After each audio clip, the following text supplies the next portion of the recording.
Hey, what's going on, people? This is Rolo C along with JT, and this is the Stem Cell Podcast, episode 7. Today in sports, we wanted to talk about the relationship between Tom Brady and Bill Belichick.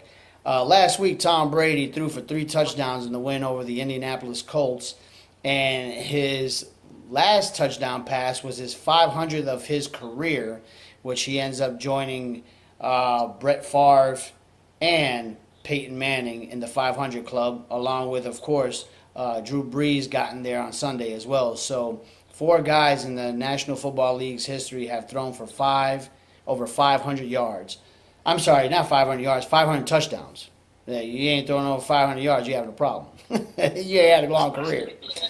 But definitely, this is a league company. After the game, they had a press conference with Coach Bill Belichick, of course, the usual suspects. Brady he said it was an actual cool achievement.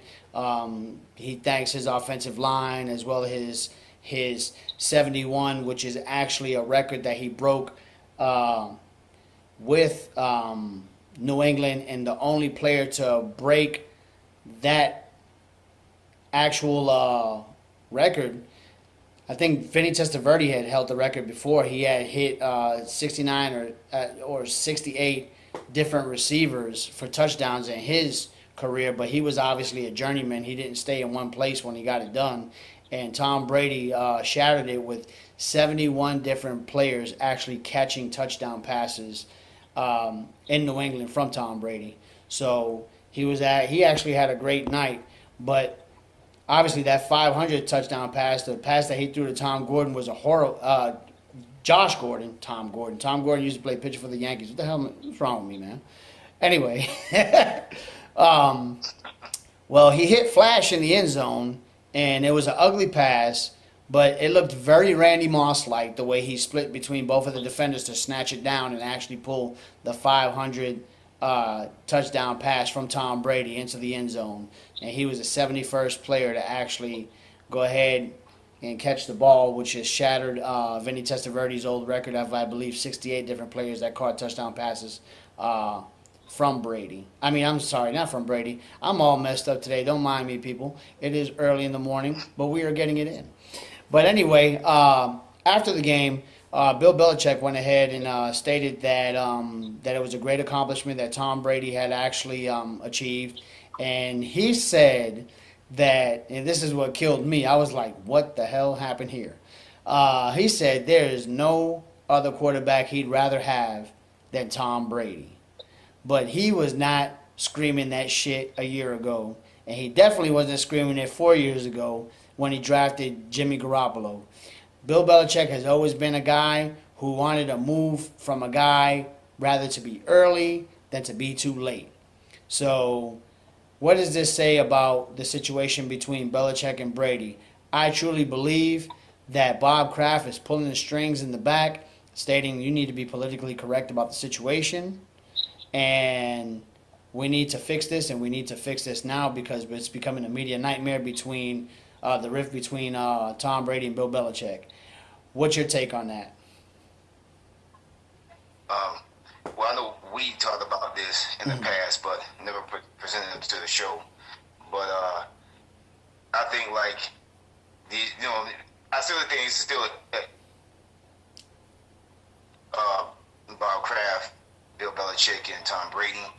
But I don't know. Maybe this story might have been fabricated to make it seem like that rift has disappeared. But hopefully it did disappear because it don't make no sense. It takes all to win the championship. They should not be egotistical in any shape, form, or fashion.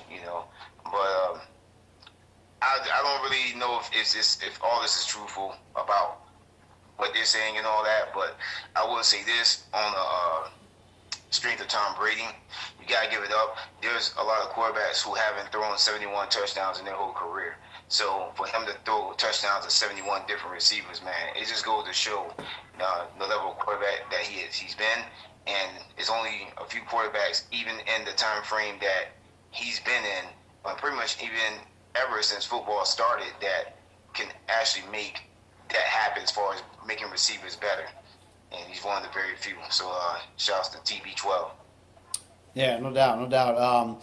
Yeah, I just thought it was very funny because if you recall last year, he ended up he thought his season was going to be over right before the AFC Championship game against the Jacksonville Jaguars. He had to have 12 stitches put into his throwing hand.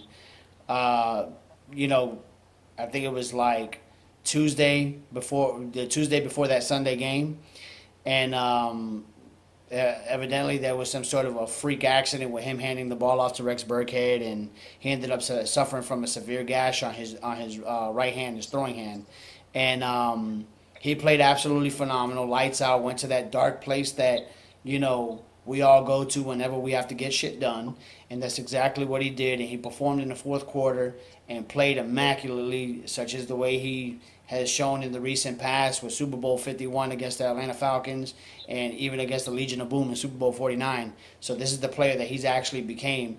But obviously for me, I'd rather him play from ahead than come from behind. I don't believe in the captain comeback bullshit because, like I said, I'd rather play from ahead than from behind.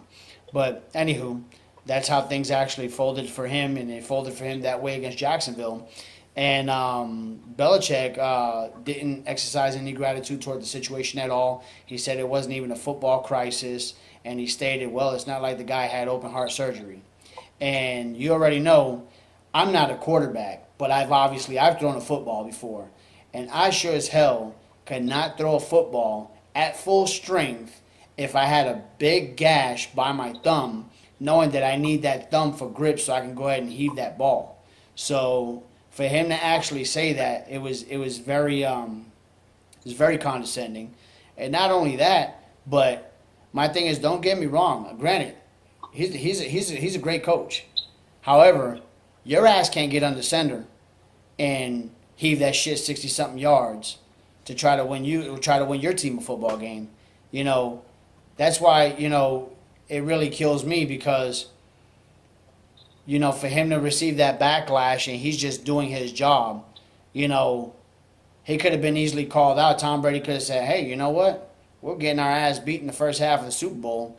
Malcolm Butler sitting on the sideline. At some point, you see something ain't working, regardless of what's going on. This is the Super Bowl. We need to make a change. Similar to the change that he made to sit Kyle Arrington because he was getting beat up in the Seattle Super Bowl.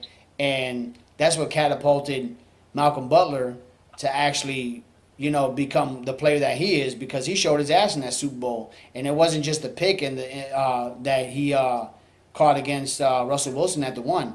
I mean, he played solid coverage all throughout. The guy's an athletic talent. Like, he's not just some bum that's a product of the system. So, Brady never said that, although he's always backed his guys up that's left, and that's why he's well respected. So whenever free agents actually go to New England, it's not because they want to get coached by Bill Belichick. It's because they want to play with Tom Brady. So I totally get that. And it's just, it's a crazy situation because, like I harped on earlier, Belichick's only had one successful season as a head coach without Tom Brady, and that was in Cleveland, I believe, back in '94. And I remember they played against the Patriots, my Patriots, when Bill Parcells was coaching over there, and they beat New England in the playoffs when he was coaching Cleveland. So, he's only had one successful year, before Tom Brady. Like I said, he was on the hot seat when they went 5-11 with the 10-year, $100 million man that they inked in Drew Bledsoe. They were 5-11. He was on the damn hot seat. Brady falls out of heaven. Next thing you know, they go on the greatest run in team sports. So there's a lot of things coming into play. Don't get it twisted. I don't think either of them would be successful without one another. Because at the same time, what catapults Brady and makes Brady great is the fact that Belichick is always on his ass. So I get that. But for Belichick to come off and actually seem like he's an enemy of his own team, that's not good, The one thing's to be a hard ass, and another thing's to be a saboteur. And I feel like he was sabotaging a whole bunch of shit starting from last year. So they might want to get that situation addressed. Because it's mighty funny that we're looking at the situation now, and we see that Tom Brady's got Alex Guerrero back in the locker room and flying on the team plane, which his rights were revoked last season by Belichick. And, now Belichick's praising Tom after football games. So who really won that battle? I think Tom Brady won that battle. I think his mystique resonates a little bit more with Bob Kraft than Belichick's. Your take, sir. Yeah, I just want to make one more reference, and that's to the game which he actually, I guess, cut his thumb and decided to stay in. Now, this to me, it just gets questioning about the state of the NFL. Think about it. Like, he stayed in. Yeah, he came back and helped them win the game to go to the Super Bowl, if I'm not mistaken. But it's like, what if he would have got an infection? Yeah. So, I know some people feel like, hey, I got to play through injury. But, I mean, it's a risk that you're taking while you do that, because you could make something, face something more long-term and severe, if it don't work out in your favor. So, I mean, I don't know if they're doing that for their sake or purpose of strength, or is it the fact of the NFL to say, hey, look, this is our reputation on the line. We can't afford to have you come out the game and then watch someone else play. That might lose our viewers or such. So, I'm not sure what the situation was for, but, I mean, to me, it should be more about the player safety than the actual game itself. Yeah, and it's funny that you bring that up, because it's the same thing that we're going through within basketball, like in reference to viewership with basketball, and actually stars getting more calls than your average players, and getting away with calls than your average players. I don't know how many times I see LeBron James hack the hell out of somebody and not get a foul call. And I think LeBron James has only got fouled out once throughout his 16-year career. And that is horrible. You know what I'm saying? Because it's like, I get it, you're King James, people are coming here to see you. However, there needs to be some sort of there needs to be some sort of a guideline to where it's like, hey, you need to kind of back it up a little bit. I mean, this guy, if somebody blows on him like real quick, right? They blow on him, foul. Like how the hell is that a foul? Foul by number 12. Like who the hell fouled him? Because they breathed on him? So it just goes to show you that you're hitting the nail on the head again, man, that, these leagues, not only are they coming off to be very selfish, but at the same time, not only are they coming off to be very selfish, but they're kind of forcing the issue of, trying to be star driven. You know what I'm saying? Which actually takes out, that equalizer of having fair competition. Your take, sir. Yeah, man, that's pretty much all I had to say about that, though, man. We'll see how long the Patriots dynasty or the train lasts, man. Yeah, I don't think it's going to last too long. Like everything that ends, it ends pretty ugly. That's why it's the end. In fact, I believe Tom Cruise had said that before. But that is so true, man. Like, that's why it's called the end. It's not supposed to end pretty. It's like you ride it when you can ride it, as long as you can ride it. And then when it's time to go do something else, it's time to go do something else. Unfortunately, the end is never pretty, but I believe the end is coming for these guys. And that's funny because, yeah, Tom Brady's not playing to 45. I think this is it, especially if he could grab number 6 this year. He's riding off into the sunset. But I highly doubt that, because that defense sucks. Anyway, we're going to bring some more sports, and I guess a little rap into the sports. What the hell was Lil Wayne doing with OBJ during a ESPN interview with Josina Anderson? We're going to touch on that in a minute. This is episode 7 of the Stem Cell Podcast.